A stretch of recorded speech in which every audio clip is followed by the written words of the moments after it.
Blessed be all my Leo people out there, Sun, Moon, and Rising. It's time to have a look and see just what's going on when it comes to your monthly astrological forecast for February 2025. And just a quick reminder for everybody out there, if you ever want to get a personal reading with me, you just need to go on ahead to my website. It's integrativemysticism.com, or you can follow the links in the down bar below. And that way, if you can schedule a session with me if you want a session with me.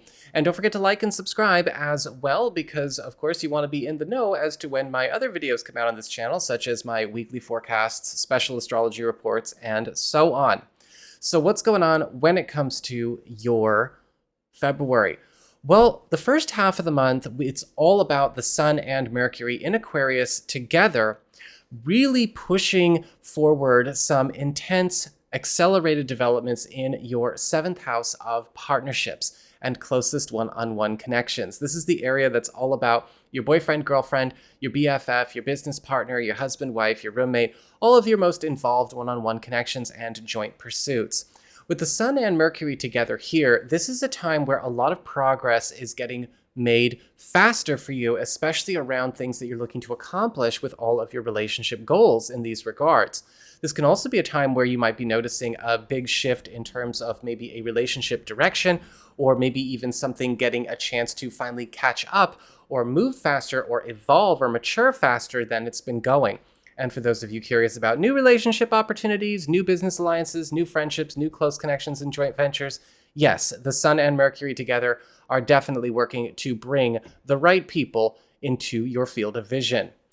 We also have Venus entering Aries, and this is going to be an important light up of your 9th house of expansion, growth, big moves, big travel opportunities, long distance connections, and any kind of official matters or big contracts that you've got going on, as well as your personal publicity. Now, with Venus entering this part of your chart, you may notice that you are going through a bit of a 15 minutes of fame kind of month. Your personal popularity is soaring near and far. And this is also a great period for anybody looking to maybe expand operations with any kind of project or business. And if you have been looking to make some kind of shift in terms of a big contract or agreement, all favor and generosity is pointed in your direction in the best of ways possible. This is also a time where a lot of important relationships are getting out of maybe a rut. Time to branch into new territory, explore uncharted territory in love. Things are getting quite foreign, quite exotic, and a little out of the box, but it's fun. Jupiter will be turning direct in Gemini, and that is one of our big turns of the month that we all got to keep an eye out on. And this is going to be really, really sweet for you because Jupiter has been operating in your 11th house of friendship, support system, and community. Now, over the course of the last 4 months, Jupiter has been retrograde in this part of your chart. And whenever Jupiter's retrograde, it's all about forcing us to examine and maybe even give a look over to things that we've been sleeping on, things that we've not been doing anything with, or things from the past that were good for us that we maybe misvalued, misjudged, or didn't really give the time or priority.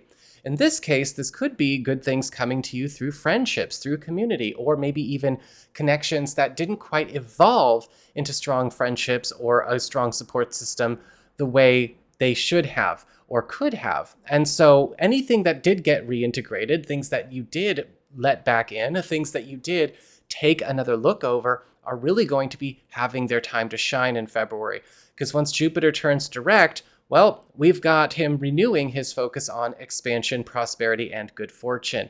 And so another boost to your social life as well as to your whole sense of community as well. And even old friendships, old opportunities, old nostalgic experiences are going to be getting the boost as well. It's a really, really sweet time for you Leo people.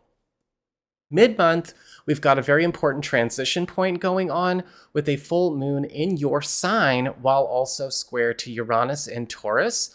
And so this is marking an important transition point, an important page turn, a wrap-up, or a story ending that is also going to break a static or stalled condition. Now, this is activating 2 parts of your chart at once. Uranus in your 10th house of career, upward mobility, status, station, promotions, and raises. And your sign, which is really whenever we have something go on in our sign, it's all about us, our personal story, our personal journey, the life we need to live, irrespective of our connections to other people or what's going on with other things in our life. And so there could be some kind of important turning point or some kind of important development that forces one or both of these areas of your life to evolve at the same time. And this can actually be a really, really good thing, but it can be very stressful because, again, sometimes static or stalled conditions, when they do break, it's good for us, but sometimes it's how they break that can be challenging. The second half of the month is also going to be highlighted by the Sun and Mercury and even a new moon in Pisces, which is your 8th house of shared resources, passive income, as well as intimacy and bonus earnings. And so there could be some kind of boost going on when it comes to any kind of extra money that has a way of finding itself to you or in your hands. Sometimes with the new moon in this part of our chart, we also see some kind of very special extra income that could be very regular, or a one-time bonus be a pleasant surprise. This is also a time where you may be noticing joint financial affairs going through a really cool transformation, and even business partnerships and romantic partnerships are becoming a lot more well off, a lot more comfortable, and maybe even some nice developments on the partner, business, or romantic side of things, also lighting up our world. What's good for the goose is good for the gander, and so on. And finally, we have our final turn of the month, and that is Mars turning direct in Cancer. And so this is a turnaround that's occurring in your 12th house of the past, private matters, secrets, hidden opportunities, as well as shortcuts and old business. Now, Mars retrograde here has been really like chilling out, relaxing, or even slowing down a lot of activity around old business or things that are still affecting the present from the past.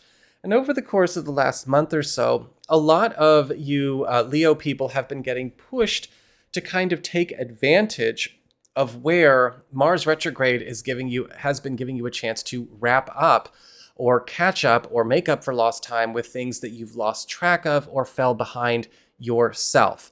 With Mars turning direct in this part of your chart at the end of this month, it's going to be a time where we are closing the books on a lot of things that, again, have overstayed their welcome in our world, as well as maybe even moving on from places where we know we don't need to stick around no more. So that's what I've got for you all. And I hope that you found this helpful. Looks like a great month. If you did enjoy this video, don't forget to like and subscribe. And if you ever want to get a personal reading with me, you can go on ahead to my website. It's integrativemysticism.com.